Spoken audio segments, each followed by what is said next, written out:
Bismillahirrahmanirrahim. Assalamualaikum warahmatullahi wabarakatuh. Alhamdulillah.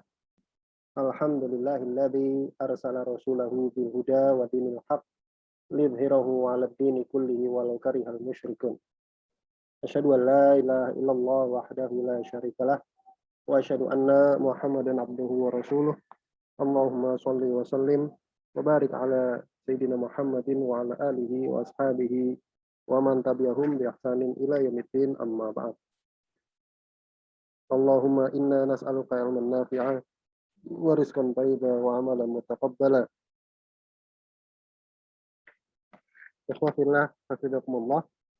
Alhamdulillah, insyaallah pada malam hari ini kita kembali bisa melanjutkan pengajian kita pada kitab Syarah Salasatul Usul yang ditulis oleh Syekh Muhammad Ibn Shalih Al-Utsaimin rahimahullahu ta'ala rahmatan wasi'ah. Terakhir kita masih membahas seputar jenis-jenis ibadah ya. Pekan kemarin, hari Jumat kemarin, kita membahas tentang istighosah dan jenis-jenisnya.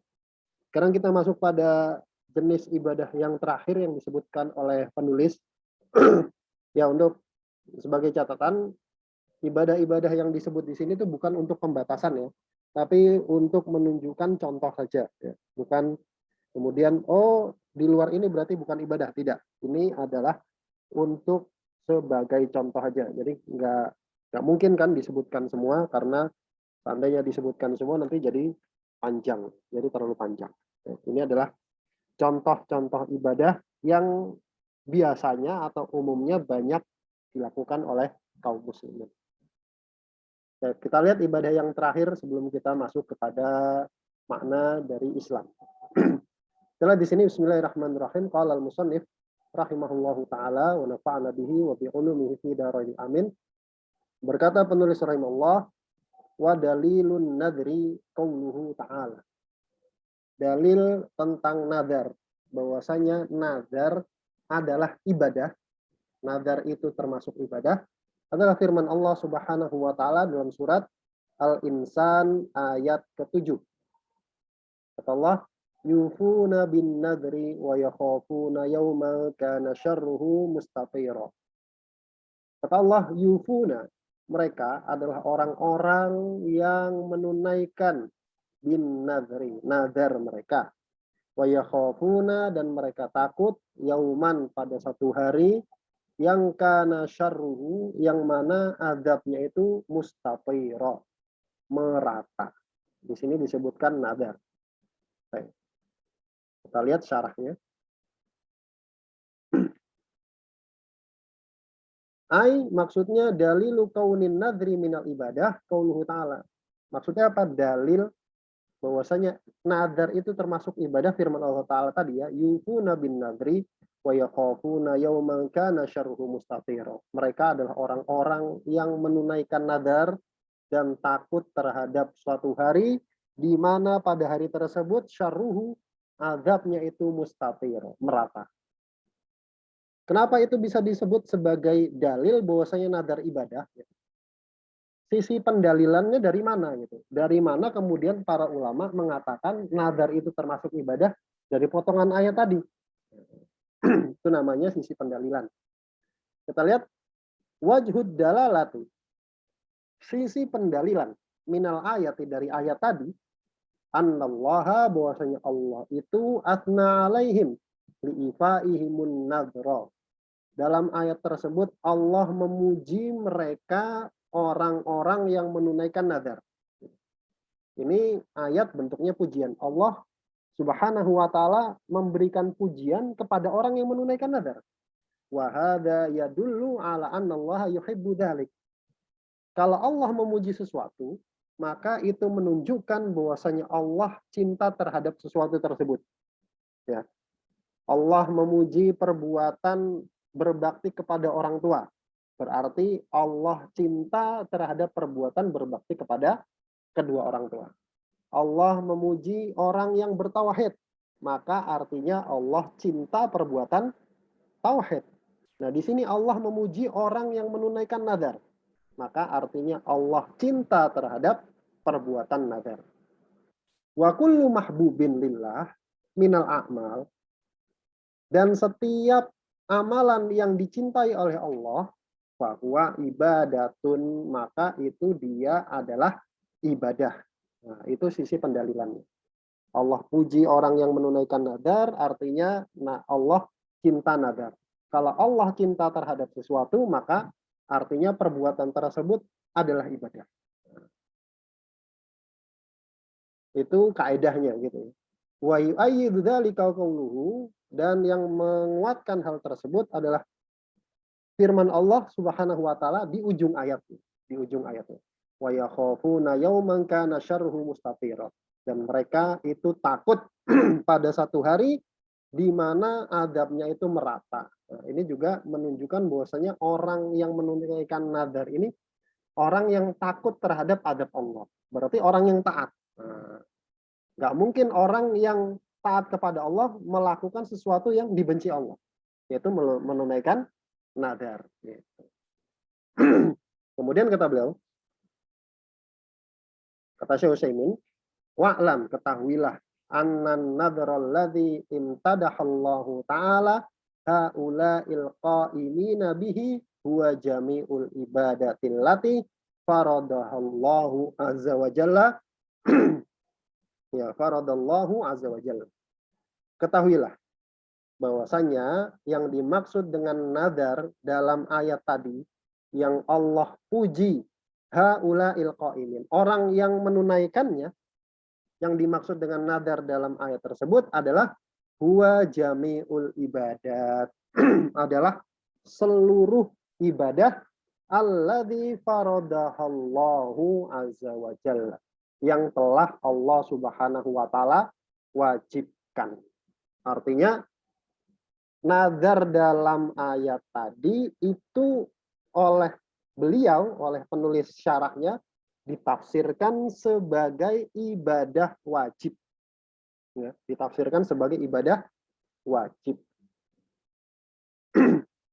Jadi maknanya berarti jadinya gini, dan mereka adalah orang-orang yang menunaikan nazar. Maksudnya apa? Menunaikan ibadah-ibadah wajib. Nah, artinya jadi begitu. Kenapa fa'inal ibadatil wajibata? Karena sesungguhnya ibadah-ibadah yang wajib, idza syara'a fiha al-insanu, apabila seseorang itu telah melaksanakannya, faqadil tazama biha, maka orang tersebut harus meneruskannya. Maksudnya begini, kalau ada orang melakukan sebuah ibadah wajib, maka ibadah wajib itu tidak boleh diputus di tengah jalan dengan alasan, kecuali dengan alasan-alasan tertentu. Kecuali dengan alasan-alasan tertentu. Misal, kita lagi sholat, teman-teman lagi sholat di rumah atau di masjid, Allahu Akbar gitu kan. Misalkan di rumah, sholat wajib misalkan di rumah, sholat wajib zuhur misalkan. Kemudian lagi adzan, tiba-tiba hujan turun. Nah, di luar ada jemuran. Apakah boleh membatalkan? Tidak boleh. Tidak boleh dibatalkan. Kenapa? Karena ibadah wajib nggak boleh diputus. Beda kalau ibadahnya ibadah sunnah. Makanya kalau dalam kisah yang rahib itu ya, yang tentang bayi yang bisa berbicara itu, yang 3 bayi yang bisa berbicara, salah satunya di kisah rahib yang dituduh berzina itu, yang dituduh berzina. Ahli ibadah ini dipanggil ibunya, kemudian dia bingung. Ya Allah, sholat saya apakah ibu saya? Nah, yang dimaksud di situ adalah sholat sunnah. Kalau sholat sunnah dipanggil ibu, maka nyaut. Tinggalkan. Tapi kalau sholat wajib, teruskan. Kalau sholat wajib, teruskan. Kenapa? Karena ibadah wajib nggak boleh diputus. Begitu juga puasa wajib. Puasa Ramadan.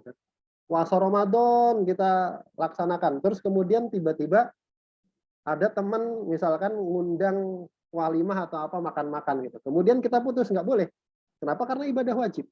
Ibadah wajib. Beda kalau puasanya puasa sunnah. Nah, Kata beliau di sini, kalau seseorang itu sudah mulai melaksanakan ibadah wajib, maka dia harus komitmen melaksanakan ibadah wajib tersebut sampai selesai. Wa dalilu dzalika qauluhu ta'ala, dalilnya firman Allah Subhanahu wa taala dalam surat Al-Hajj, "Tsummal yaqdu nafasahum." Kemudian mereka itu hendaknya menghilangkan nafasahum, kotoran yang ada pada badan mereka. Wal yufu nuzurahum, dan hendaknya mereka menunaikan nazar-nazar mereka. Maksudnya ibadah-ibadah wajib mereka. Wal yatawafu bil baitil atiq, dan hendaknya mereka tawaf di rumah yang tua itu. Rumah yang tua maksudnya Ka'bah, Baitullah. Kenapa disebut rumah tua? Karena yang membangun adalah Nabi Ibrahim alaihi salatu wassalam. Nah, ini tafsiran pertama tentang nazar. Kemudian wan nadhru ladzi huwa ilzamul insani nafsahu bi syai'in ma aw ta'atin lillahi ghairi wajibatin makruhun. Adapun nadar, yang mana nadar itu adalah bentuknya, kalau tadi kan nadar yang dimaksud di ayat tadi adalah semua ibadah wajib. Sekarang ada nadar dengan definisi kedua, yaitu apa? Ilzamul insani nafsahu bi syai'in ma. Seseorang itu mewajibkan sesuatu atau ketaatan kepada Allah yang aslinya ghairi wajibah, yang aslinya nggak wajib. Misalkan dia bilang, ya Allah saya nadar besok puasa 3 hari. Nah, itu namanya mewajibkan sesuatu yang aslinya tidak wajib. Nah, hukumnya itu makruhun. Hukumnya makruh. Waqala ba'dul ulama, sebagian ulama bahkan mengatakan innahu muharramun. Sebenarnya itu haram. Kenapa? Li'anna Nabiyya sallallahu alaihi wasallam, karena Nabi Muhammad sallallahu alaihi wasallam naha anin nadri, melarang dari nadar. Waqala, kemudian Rasulullah bersabda, innahu la ya'ti bi khairin wa innama yustakhraju bihi minal bakhil. Kata Rasulullah sallallahu alaihi wasallam, sesungguhnya nadar itu tidak akan mendatangkan kebaikan. Wa innama yustakhraju bihi minal bakhil. Sesungguhnya hanyalah nadar itu keluar dari orang yang bakhil, orang yang pelit. Nah, sebagian ulama ada yang memberikan jalan tengah. Nadar yang makruh dan haram itu adalah nadar yang bersyarat. Nadar yang bersyarat itu maksudnya gimana? Misalkan, ya Allah, seandainya besok saya lulus ujian, maka saya akan puasa 3 hari. Nah, itu namanya nadar bersyarat. Kalau saya lulus ujian. Kalau nggak lulus ujian gimana? Ya nggak puasa. Ya nggak puasa. Nah, ini yang makruh. Ini yang makruh. Tapi kalau nadar mutlak, nggak pakai embel-embel, maka sunnah. Maka sunnah. Ada yang bilang begitu. Contoh nadar mutlak bagaimana yang nggak pakai embel-embel? Ya tadi. Ya Allah, saya niat puasa besok 3 hari. Tidak kasih embel-embel. Kalau mau apa, nggak dikasih embel-embel. Pokoknya minggu depan saya mau puasa 3 hari. Nah, itu namanya nadar mutlak. Nah, yang seperti ini menurut sebagian ulama masyru'. Tapi ini memang khilaf ya, karena khilaf. Kemudian kata beliau, wa ma'adzalika fa idza nadara al-insanu ta'atan lillahi wajib alaihi fi'luha. Meskipun demikian, apabila seorang itu sudah bernadar ketaatan kepada Allah, maka wajib atasnya untuk mengerjakannya. Berdasarkan sabda Muhammad sallallahu alaihi wasallam, man nadaro, barang siapa yang bernadar an yuti Allah, untuk dia mentaati Allah, fal yuti'hu, maka hendaknya dia taati atau jalankan nadarnya tersebut. Ya, kalau nadarnya nadar taat. Jadi syarat nadar itu pertama nadarnya nadar ketaatan, kedua nadarnya itu adalah ibadah sunnah, bukan ibadah wajib. Nadar ketaatan tuh maksudnya ya ibadah. Jadi nggak boleh misalkan, ya Allah besok saya nadar kalau misalkan saya lulus ujian, maka saya akan nonton drama Korea gitu, maraton selama 3 hari, ya itu bukan nadar namanya. Itu bukan nadar, karena itu bukan ketaatan dan tidak boleh dijalankan karena itu bukan ketaatan. Kemudian kata beliau, wal khulasatu, kesimpulannya annan nadhra yutlaqu 'alal ibadati al mafrudati umuman wa yutlaqu 'alan nadhril khasi. Kesimpulannya, lafal nadar, kata nadar ini, nadar, itu bisa disematkan pada dua pengertian. Bisa diletakkan pada dua pengertian. Yang pertama diletakkan kepada alal ibadatil mafrudati umuman. Ibadah fardu, ibadah wajib secara umum. Wa yutlaqu 'alan nadhril khasi, dan bisa juga disematkan pada nadar yang khusus, yaitu apa? Wa huwa ilzamul insani nafsahu bi syai'in lillahi azza wa jalla, yaitu seseorang mewajibkan terhadap dirinya sendiri sesuatu ketaatan kepada Allah Subhanahu wa taala yang aslinya bukan kewajiban. Waqad qassamal ulama'u an-nadhral khassa ila aqsamin wa mahallu bastiha kutubul fikih. Dan sungguh para ulama mereka telah membagi nadar yang khusus ini, nadar yang mewajibkan sesuatu yang aslinya enggak wajib ini, kepada beberapa bagian. Wa mahallu bastiha, dan pembahasannya itu pada kitab-kitab fikih. Ini kan materinya akidah. Jadi nggak perlu dibahas di sini. Nanti kalau teman-teman mau membahas tentang nadar, belajarnya di fikih. Belajarnya di fikih. Baik. Wallahu a'lam. Kemudian kita lihat yang berikutnya.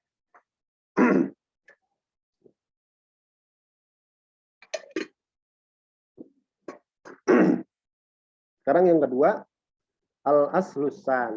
Kita masuk pada fondasi yang kedua. Karena syarah salah satu usul ini kan membahas 3 fondasi ya.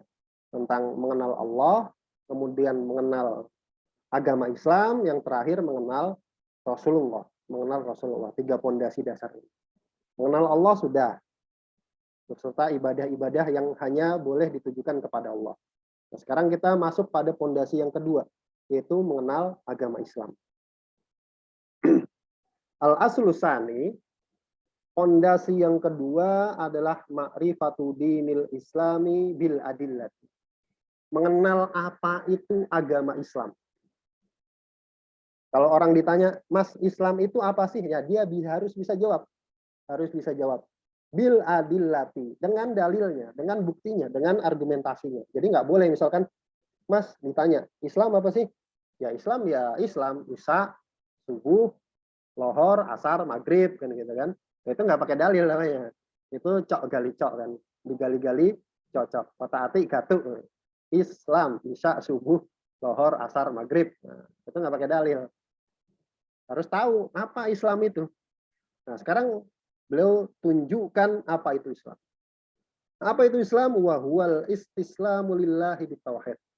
Islam yang pertama adalah istislamu lillahi bitauhid, yaitu berserah diri kepada Allah dengan bertauhid. 1. Ada 3 bagiannya. Yang kedua, wal inqiyadu lahu bitta'ah. Yang kedua, tunduk kepada Allah dengan melaksanakan ketaatan. Jadi yang pertama, iman. Dia harus mengimani, dia harus mempercayai bahwasanya Allah satu-satunya yang disembah, tauhid. Yang kedua, nggak cukup di situ, harus dia buktikan dengan ketaatan, harus dia buktikan dengan amalan. Tunduk kepada Allah dengan melaksanakan ketaatan, nggak cukup sampai di situ, dia harus tambah yang ketiga, yaitu apa? Wal bara'atu minasyirki wa ahlihi. Plus berlepas diri dari kesyirikan dan pelakunya. Menjauh, berlepas diri itu tidak ikut-ikutan ya. Kamu sana silakan, saya di sini. Berlepas diri dari kesyirikan dan pelakunya. Itu Islam secara umum. Kita lihat syarahnya. Beliau minal usuli salah satu. Termasuk dari 3 pondasi yang akan dijelaskan adalah ma'rifatu dinil islami bil atillati. Mengenal agama Islam dengan dalilnya. Tadi sebagaimana yang saya katakan bahwasanya kitab ini membahas 3 pondasi dasar.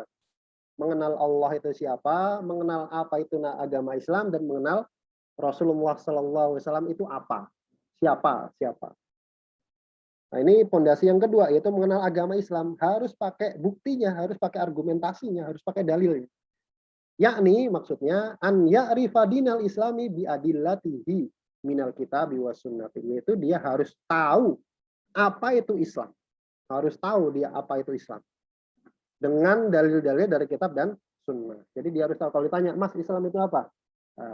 Dia bisa jawab pakai hadis Jibril. Islam adalah al-istislamu anta syahada ilaha illallah wa anna muhammadar rasulullah. Islam itu syahadat la ilallah Muhammad Rasulullah, mengerjakan sholat, membayar zakat, puasa Ramadan, pergi haji ke Baitullah apabila mampu. Dia bisa jawab pakai itu. Nah, itu pengertian Islam. Kemudian kata beliau, dinul islami, agama Islam, in syi'ta fakul. Agama Islam itu pengertiannya kalau kamu pengen, kalau kamu mau, kamu bisa mengatakan al-islamu huwal istislamu lillahi bitauhid yang tadi ya, wal inqiyadu lahu bitta'ah wal bara'atu minasyirki wa ahlihi. Kalau kamu tak pengen menjelaskan Islam secara komprehensif, maka bisa pakai pengertian ini, yaitu berserah diri kepada Allah dengan tauhid, tunduk kepada Allah dengan melaksanakan ketaatan, dan berlepas diri dari kesyirikan dan pelakunya. Fahuwa mutadamminun li umuri salasatin. Maka Islam itu punya 3 kandungan ini, yaitu mentauhidkan Allah, meyakini bahwasanya Allah lah satu-satunya yang disembah, kemudian dia harus beramal dengan ketaatan, dia tunduk kepada Allah. Maksudnya tunduk kepada Allah itu Allah perintahkan sholat, dia sholat. Allah perintahkan puasa, dia puasa. Allah perintahkan bayar zakat, dia bayar zakat. Allah perintahkan menutup aurat, dia tutup aurat. Nah, itu namanya tunduk kepada Allah dengan ketaatan. Yang ketiga, berlepas diri dari kesyirikan dan pelakunya. Nah, ini penting ya, berlepas diri dari kesyirikan dan pelakunya. Karena kadang orang itu mengatakan bahwasanya semua agama itu sama benarnya. Nah, ini artinya dia belum muslim. Kenapa? Karena dia belum berlepas diri dari kesyirikan dan pelakunya. Nah, makanya bahaya sekali ketika orang mengatakan semua agama itu sama. Kenapa? Karena dia belum muslim. Dia belum Islam. Bukan tidak Islam, belum Islam. Belum Islam. Baik. Kemudian kata beliau, yang pertama adalah berserah diri kepada Allah dengan tauhid. Maksudnya apa? Ai bi an yastaslimal abdu li rabbih istislaman syar'iyyan. Berserah diri itu maksudnya gimana? Yaitu seorang hamba dia berserah diri kepada Allah dengan penyerahan yang sikapnya syar'i. Berserah diri itu menyerah. Menyerah. Tunduk, menyerah. Menyerah kepada Allah dengan sikap atau penyerahan yang syar'i. Penyerahan yang syar'i itu bagaimana? Wa dzalika bi tauhidillahi azza wa jalla wa ifradihi bil ibadah, yaitu dengan mentauhidkan Allah dan mengesahkan Allah dalam hal ibadah. Dalam hal ibadah itu Allah lah yang berhak untuk dimintakan doa, Allah lah tempat saya mengadu, Allah lah tempat saya beristighosah, Allah lah tempat saya berlindung dari segala kejahatan. Nah, itu namanya menyerahkan atau mengesahkan Allah dalam ibadah. Wa hadzal islamu huwallazi yuhmadu alaihil abdu wa yuthabu alaih. Nah, Islam yang seperti inilah yang seorang hamba itu dipuji dan diberi pahala. Model berserah diri yang seperti ini, yang seseorang itu dapat pahala. Kenapa? Karena berserah diri itu ada 2 jenis. Yang pertama tadi berlepas diri secara syar'i, secara syariat, yaitu dia meyakini bahwasanya Allah lah satu-satunya yang berhak disembah. Ada yang kedua, jenis yang kedua, yaitu Islam secara qadari, secara takdir. Nah, maksudnya gimana kita lihat? Amal istislamu al-qadari. Adapun menyerah, berserah diri kepada Allah yang sifatnya takdir, fala thawaba fihi, maka tidak ada pahala pada hal tersebut. Kenapa? Karena seseorang atau semua makhluk di dunia ini, Semua hal di dunia ini pasti tunduk menyerah terhadap takdir Allah. Mau kafir, mau muslim, mau orang, mau kambing, mau pohon, mau matahari, mau bulan, bahkan mau debu, itu semuanya dalam takdirnya Allah. Tunduk pada takdirnya Allah. Menyerah pada takdirnya Allah. Nggak ada satupun yang bisa lolos. Nah, li'annahu la khilata lil insani fihi. Kenapa nggak dapat pahala? Karena orang itu nggak bisa mengelak dalam istislam yang modelnya takdir. Dalam berserah diri yang modelnya takdir itu nggak ada yang bisa mengelak. Contoh ya, kayaknya pernah saya kasih contoh. Kalau Allah Subhanahu wa Ta'ala tentukan seseorang itu besok dapat uang 1 miliar, maka besok pasti dapat uang 1 miliar. Meskipun orang itu nggak kerja gitu. Meskipun orang itu nggak kerja, nggak ada yang bisa mengelak. Pasti tunduk pada aturan Allah yang seperti itu. Oleh karena itulah Allah Subhanahu wa taala berfirman dalam surat Al Imran ayat ke-83, walahu aslama ma fis samawati wal ardi tau'aw wa karha. Dan hanya kepada Allah lah aslama, berserah diri, tunduk. Siapa? Ma fis samawati wal ardi. Semua yang ada di langit dan di bumi. Tau'an wa karha, baik secara sukarela maupun terpaksa. Semuanya tunduk kepada ketentuan Allah Subhanahu wa taala. Wa ilaihi turja'un, dan hanya kepadanya lah mereka dikembalikan.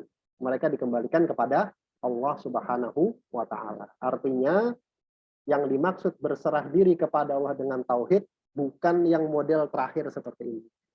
Yang dimaksud adalah kita berserah diri, kita meyakini, kita percaya bahwasanya kita menetapkan bahwasanya Allah lah satu-satunya zat yang berhak untuk kita ibadahi.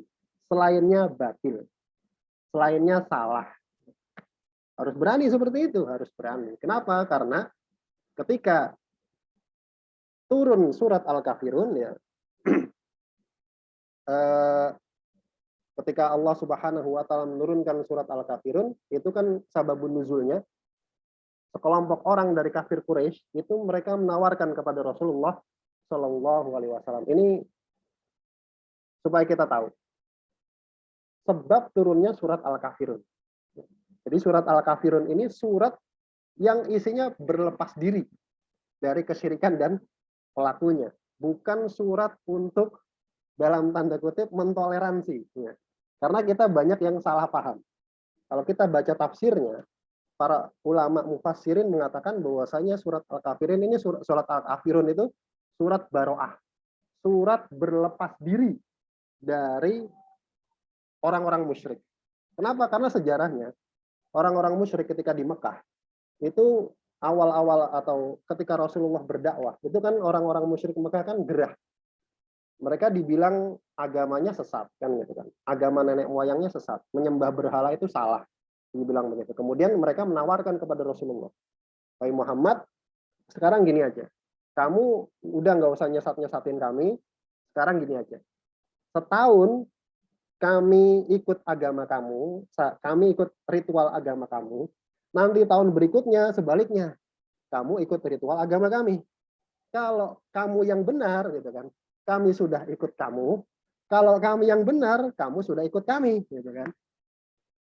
Rasulullah waktu itu diam sejenak, kemudian Allah Subhanahu wa taala ya, diam beberapa lama gitu, kemudian Allah Subhanahu wa taala turunkan surat Al-Kafirun. Qul ya ayyuhal kafirun. Itu untuk menjawab tawarannya orang-orang musyrikin Mekah. Wahai Muhammad, qul katakanlah kepada orang-orang musyrik, ya ayyuhal kafirun. Ketika turun ayat ini Rasulullah, apa yang Rasulullah lakukan? Rasulullah pagi-pagi sekali pergi ke Ka'bah, ya, ke Masjidil Haram. Di situ banyak orang-orang kafir Quraisy dan pemuka-pemuka musyrikin Quraisy itu lagi kumpul. Di situ Rasulullah membacakan surat Al-Kafirun. Katakanlah, wahai orang-orang kafir, la a'budu ma ta'budun. Aku ini nggak akan menyembah apa yang kamu sembah. Wala antum abiduna ma a'bud. Dan kalian bukan penyembah apa yang saya sembah kan gitu kan. Ayat ini kan diulang dua kali. Kenapa diulang dua kali? Itu menurut para ulama ahli tafsir, ulangan yang pertama itu sekarang. Sekarang saya bukan menyembah, tidak akan menyembah sesembahan kalian, dan kalian tidak akan menyembah sesembahan kami. Begitu juga di masa yang akan datang. Saya nggak akan pernah menyembah sesembahan kalian. Nah, lakum dinukum waliyadin. Kamu ya agamamu, agama saya, nggak boleh dicampur aduk. Nah, jadi itu sebenarnya ayat berlepas diri, ayat berlepas diri. Jadi jangan sampai salah tafsir, ya. Jangan sampai salah tafsir. Ayat. Jadi seperti itu. Ya. Itu adalah tentang surat Al-Kafirun. Kemudian kata beliau, itu yang pertama, berserah diri kepada Allah dengan mengerjakan tauhid. Yang kedua adalah tunduk kepada Allah dengan melaksanakan ketaatan. Caranya bagaimana? Wadzalika bi fi'li awamirihi wajtinabi nawahihi. Nah, Islam itu harus ada mengerjakan perintah Allah dan menjauhi larangan Allah. Li'anna ta'atun fil amri bi fi'lihi wa ta'atun fin nahi bi tarkihi. Karena yang namanya taat, orang disebut taat itu mentaati perintah. Kalau konteksnya perintah itu bi fi'lihi, dengan mengerjakan perintah tersebut. Kalau konteksnya larangan, orang disebut taat itu kalau meninggalkan larangan tersebut. Ini Islam. Jadi Islam itu terkandung padanya makna amal. Ya. Dalam iman juga terkandung maknanya amal. Jadi iman itu kan membenarkan dengan hati, mengerjakan dengan anggota badan, mengucapkan dengan lisan, dan mengerjakan dengan anggota badan. Begitu juga Islam. Islam itu ada unsur amalnya. Makanya akan salah kalau kemudian ada orang yang mengeluarkan amalan dari bangunan iman atau bangunan Islam. Maksudnya bagaimana? Contoh, dulu sempat viral ya, ada orang yang mengatakan, saya nggak ada masalah nonton misalkan Blackpink gitu, yang joget-joget begitu ngumbar aurat. Kalau imanmu kuat gitu kan, kalau imanmu nomor satu, kamu mau ngelihat apa juga nggak akan ada masalah, imanmu baik-baik saja. Nah, ini salah. Kenapa? Karena iman itu berkaitan langsung dengan perbuatan. Iman itu pasti berkaitan sama perbuatan. Orang melakukan perbuatan yang salah, maka pasti imannya turun. Imannya turun. Maka pertanyaannya, melihat aurat yang bukan mahram itu perbuatan maksiat atau perbuatan taat? Pasti semua orang bilang itu perbuatan maksiat. Kalau perbuatan maksiat pasti imannya turun. Gak mungkin dia bilang imannya baik-baik saja. Sama kayak orang minum khamar kemudian dia bilang, kalau imannya kuat saya mau minum khamar bergentong-gentong juga gak ada masalah. Salah. Kenapa? Karena iman itu ada kaitannya langsung dengan Islam dan perbuatan itu ada kaitannya langsung dengan iman dan Islam. Begitu. Kemudian yang terakhir, wal bara'atu minasyirki. Islam itu harus ada berlepas diri dari kesyirikan dan pelakunya. Beliau al bara'atu minasyirki an yatabarra'a min. Bara'ah berlepas diri dari kesyirikan yaitu an yatabarra'a minhu, yaitu berlepas diri kesyirikan, wa yatakhalla minhu, dan mengosongkan diri dan meninggalkan kesyirikan. Wa hadza yastalzimu al bara'ata min ahlihi. Maka berlepas diri dari perbuatannya itu berkonsekuensi juga berlepas diri dari orangnya, Bagaimana firman Allah Subhanahu wa taala dalam surat Al-Mumtahanah ayat 4. Kata Allah Subhanahu wa taala, "Qad kanat lakum uswatun hasanah." Sungguh telah ada bagi kalian suri tauladan yang baik. Pada siapa? Fi Ibrahim walladzina ma. Pada diri Nabi Ibrahim dan para nabi yang bersama Nabi Ibrahim. Idh qalu liqaumihim. Kapan? Apa bentuk teladannya tatkala mereka, Nabi Ibrahim dan nabi-nabi yang lain, berkata kepada kaum mereka, inna buro'a uminkum wa mimma ta'budun. Sesungguhnya kami berlepas diri dari kalian, berarti orangnya, wa mimma ta'budun, dan dari apa yang kalian sembah. Dari apa yang kalian sembah. Min dunillah, dari selain Allah. kafarna bikum. Kami menyatakan kalian kafir. Kafarna bikum, kafaro, ini kan kalau dalam bahasa Arab ini namanya fiil lazim. Fiil lazim. Fiil lazim itu fiil yang nggak butuh objek. Kafaro telah kafir, kan nggak butuh objek. Beda sama makan. Saya makan, harus ada yang dimakan. Kalau kata-kata kafir itu kan tidak butuh objek. Saya kafir itu kan nggak butuh objek. Nah, kafaro ini fiil lazim, dia nggak butuh objek. Kemudian sama Allah dikasih huruf jir bi, dikasih huruf jir, kafarna bikum. Ini jadi muta'addi, jadi fiil yang butuh objek. Maka ini bisa ditafsirkan dengan fiil apapun yang butuh objek. Paham nggak ya? Kalau yang pernah belajar bahasa Arab, insya Allah paham. Jadi bisa ditafsirkan kafarnakum, bisa ditafsirkan akfarnakum. Bisa ditafsirkan kami mengingkari kalian, bisa ditafsirkan juga kami menyatakan kalian kafir. Artinya jelas ini dalam agama Islam kita harus meyakini bahwasanya semua milah, semua ajaran di luar Islam itu kufur. Itu kufur. Wa bada bainana wa bainakumul adawatu wal baghdha. Dan telah nyata, telah jelas antara kami para nabi dan antara kalian wahai orang-orang yang enggak mau ikut nabi, al adawatu wal baghdha. Permusuhan abadan selamanya. Hatta tu'minu billahi wahdah. Kapan ini berakhir? Sampai kalian beriman kepada Allah saja satu-satunya. Nah, ini Islam. Jadi Islam itu 3 hal ini, yaitu menyatakan bahwasanya Allah itu Maha Esa, kemudian dalam hal ibadah, kemudian harus disertai dengan amal, artinya amal itu merupakan bagian dari iman itu sendiri. Kemudian yang ketiga, dia harus berlepas diri dari kesyirikan dan pelakunya. Artinya dia nggak boleh menyatakan atau punya keyakinan sedikit pun bahwasanya orang di luar agama Islam itu benar, dan orang di luar agama Islam itu tidak kufur. Itu nggak boleh. Itu nggak boleh. Itu bentuk berlepas dirinya seperti itu. Bentuk berlepas dirinya seperti itu. Ya, wallahu taala alam bisawab. Tercukupkan. Mudah-mudahan yang sedikit ini ada manfaatnya. Yang benar tentangnya dari Allah Subhanahu wa taala dan Rasulnya, dan yang salah dari saya pribadi dan dari syaitan, dan saya mohon ampun atasnya. Kita tutup dengan bacaan doa kafaratul majelis. Bismillahirrahmanirrahim. Subhanallahumma wa bihamdika asyhadu an la ilaha illa anta astaghfiruka wa atubu ilaik. Assalamualaikum warahmatullahi wabarakatuh.